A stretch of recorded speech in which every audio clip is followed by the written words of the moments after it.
नमस्कार दोस्तों, स्वागत है आप सभी का हमारे इस चैनल पर।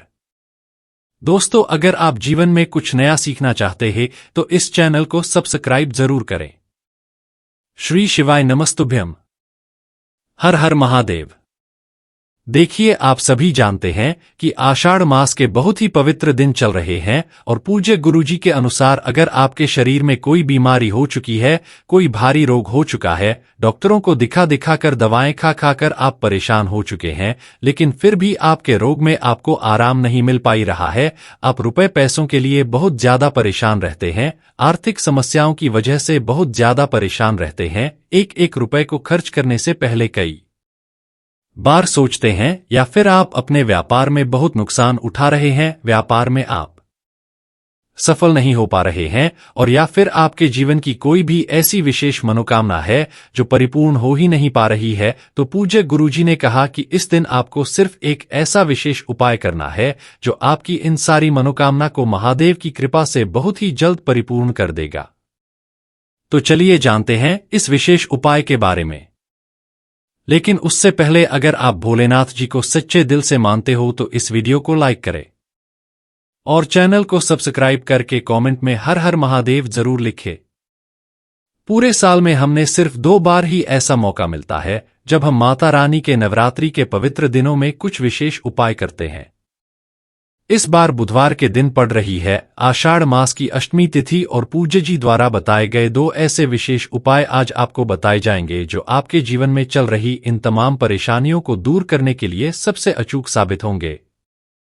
चलिए बात करते हैं गुरुजी द्वारा बताए गए पहले खास उपाय के बारे में जो आपकी किसी भी प्रकार की मनोकामना को परिपूर्ण करने के लिए बहुत ही अच्छा उपाय साबित होने वाला है। देखिए, इस उपाय के लिए आपको ले लेना है 1 लोटा जल।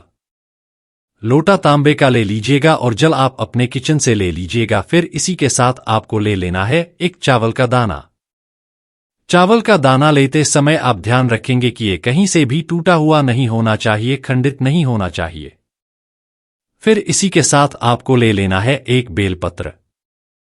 बेलपत्र अगर आपके पास नहीं है तो आप शिवलिंग के ऊपर चढ़ी हुई बेलपत्र को उठाकर जल से शुद्ध करके उसका इस्तेमाल भी कर सकते हैं। बस आपको ध्यान रखना है कि यह बेलपत्र कहीं से भी कटी फटी नहीं होनी चाहिए और बेलपत्र की डंडी के आखिर में जो दूध होती है, यानी जो डंठल होता है, वो भी नहीं होना चाहिए। फिर इसी के साथ आपको ले लेने हैं 3 हरे साबुत मूंग के दाने। हरा साबुत मूंग जिसे खड़ा मूंग भी कहते हैं, सामने स्क्रीन पर आपको दिखाया जा रहा है। इसके आपको सिर्फ 3 दाने ले लेने हैं। अब ये सारी सामग्री लेकर आपको पहुंच जाना है शिवालय। पूज्य गुरुजी के अनुसार इस उपाय को आप शाम को प्रदोष काल के समय भी कर सकते हैं और सुबह भी कर सकते हैं। जब भी आपको टाइम मिल जाए तब आप शिवालय जाकर इस उपाय को कर सकते हैं। देखिए, अब शिवालय पहुंचकर सबसे पहले आपको एक काम करना है। आप जो 3 हरे मूंग के दाने लेकर गए हैं उनमें से पहला मूंग का दाना आप नंदी महाराज का जो पैर उठा हुआ रहता है, शिवलिंग के सामने जो नंदी भगवान बैठे रहते हैं उनका जो पर उठा हुआ रहता है, उसके पास यह 1 हरा साबुत मूंग का दाना समर्पित कर देंगे और श्री शिवाय नमस्तुभ्यम या फिर ओम नमः शिवाय मंत्र का स्मरण कर लेंगे। फिर इसके बाद आप दूसरा हरे मूंग के दाने को लेंगे और इस मूंग के दाने को आप शिवलिंग में जो श्री गणेश जी का स्थान होता है वहां पर समर्पित कर देंगे। देखिए, शिवलिंग के दाहिने साइड के कोने में श्री गणेश जी का स्थान होता है और यहीं पर आपको दूसरा हरा साबुत मूंग का दाना समर्पित कर देना है और 11 बार श्री गणेशाय नमः या फिर ओम गंग गणपत्ये नमः इन दोनों में से किसी भी एक मंत्र का 11 बार स्मरण कर लेना है। फिर इसके बाद आपको तीसरा हरे मूंग का दाना इस 1 लोटे जल में डाल लेना है और 11 बार ओम नमः शिवाय मंत्र का स्मरण कर लेना है। इसके बाद आपके पास जो 1 चावल का दाना, उस चावल के दाने को आप लीजिए और ओम नमः शिवाय मंत्र का 11 बार स्मरण करते हुए शिवलिंग के ऊपर यह दाना समर्पित कर दीजिए।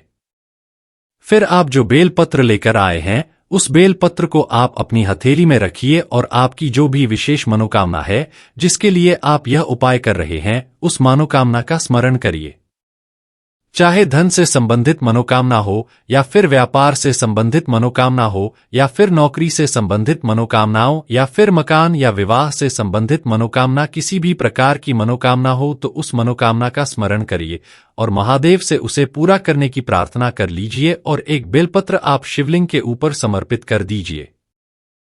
बेलपत्र की चिकनी साइड का हिस्सा शिवलिंग में टच करेगा और बेलपत्र की जो डंडी होगी वह जलाधारी की तरफ रहेगी।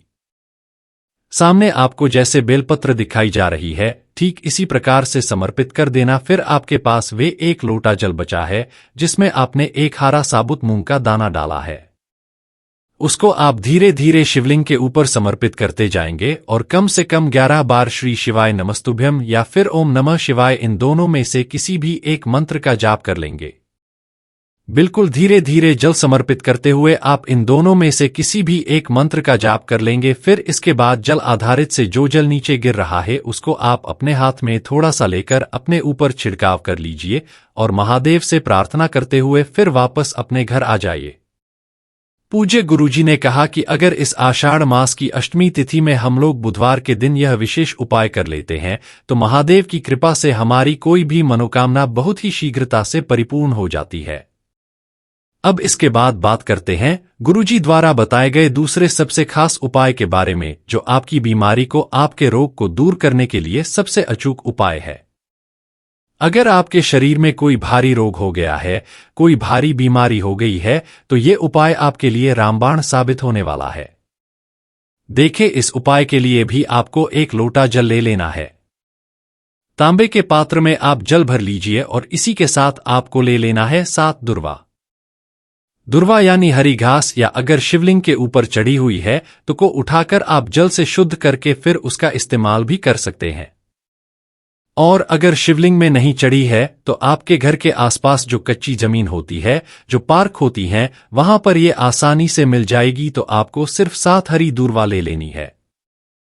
अगर आपको नहीं मिल पाती है तो किसी भी फूल वाली दुकान से भी आप इसे खरीद सकते हैं। अब ये 7 हरी दूर्वा और एक लोटा जल लेकर आपको जाना है शिवालय।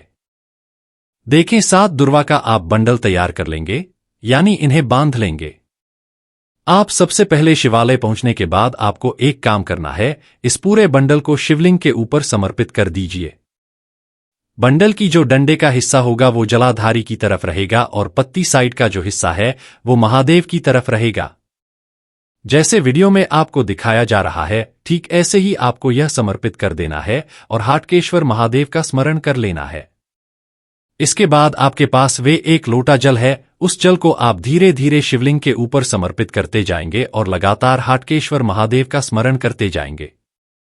गुरुजी ने कहा कि जल आपको बहुत ही धीरे धीरे समर्पित करना है और जल समर्पित करते करते आप कम से कम 11 बार हाटकेश्वर महादेव के नाम का स्मरण जरूर कर लें। फिर इसके बाद अब आपको ये दूर्वा का बंडल उठाना है और इसे माता अशोक सुंदरी वाले स्थान पर रख देना है। देखिए, अगर आपको माता सुंदरी वाले स्थान के बारे में जानकारी नहीं है तो आपको जान लेना चाहिए कि जलाधारी से जो जल नीचे गिरता है, उजालाधारी के बीच में मोटी उठी ही लाइन होती है। कहीं कहीं शिवलिंग में मोती सांप की आकृति बनी हुई होती है, कहीं कहीं मोटी उठी लाइन होती है, तो यही माता अशोक सुंदरी का स्थान कहलाता है। और इस बंडल को आपको यहीं पर रख देना है और फिर से हाटकेश्वर महादेव का स्मरण कर लेना है। फिर इसके बाद 1 मिनट रुकिए और हाटकेश्वर महादेव से प्रार्थना करते जाइए। फिर यही दुर्वा का बंडल उठाकर आप श्री गणेश जी वाले स्थान पर समर्पित कर दीजिए। श्री गणेश जी का जो दाहिने साइड वाले स्थान होता है वहां पर समर्पित करते हुए आप अपना नाम बोल दीजिए और अपना गोत्र बोल दीजिए। या फिर अगर आप अपने घर के किसी सदस्य के लिए ये उपाय कर रहे हैं तो उनका नाम बोल दीजिए और उनका गोत्र बोल दीजिए। और उनके शरीर में या फिर आपके शरीर में जिसके लिए भी आप यह उपाय कर रहे हैं, उसके शरीर में जो बीमारी हो गई है, उस बीमारी को दूर करने के लिए आप हाटकेश्वर महादेव से प्रार्थना कर लीजिए और ये बेलपत्र आप श्री गणेश जी वाले स्थान पर समर्पित कर दीजिए। इसके बाद आप आधा मिनट या 1 लिए समर्पित रहने दीजिए और फिर हाटकेश्वर महादेव से इसे औषधि स्वरूप प्राप्त कर लीजिए, यानी हाटकेश्वर महादेव से आप इस बंडल को औषधि स्वरूप मांग लीजिए। अब ये दूर्वा का बंडल लेकर आपको जाना है अपने घर। घर पहुंचने के बाद आप इसे अगले दिन से सेवन करते जाएंगे। अगर आप यह उपाय आज कर रहे हैं तो फिर आप अगले दिन से यानी दूसरे दिन से इस एक एक दुर्वा का सेवन करते जाएंगे। आपके पास 7 दुर्वा का बंडल हैं, इनमें से आप एक एक दूर्वा का सेवन करेंगे। लेकिन आप ध्यान रखेंगे कि आप अगले दिन से जो शिवलिंग पर जल समर्पित करेंगे उससे थोड़ा जल लेकर आएंगे।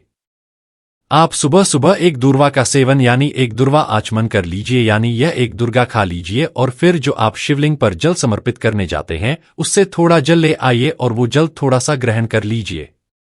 हाटकेश्वर महादेव का स्मरण करते हुए आप 7 दिन लगातार इस दूर्वा का सेवन करिए और 7 दिन शिवलिंग में जल समर्पित करने के बाद प्रत्येक दिन यानी हर दिन आपको शिवलिंग में जल समर्पित करना और हर दिन थोड़ा सा जल लेकर आना है।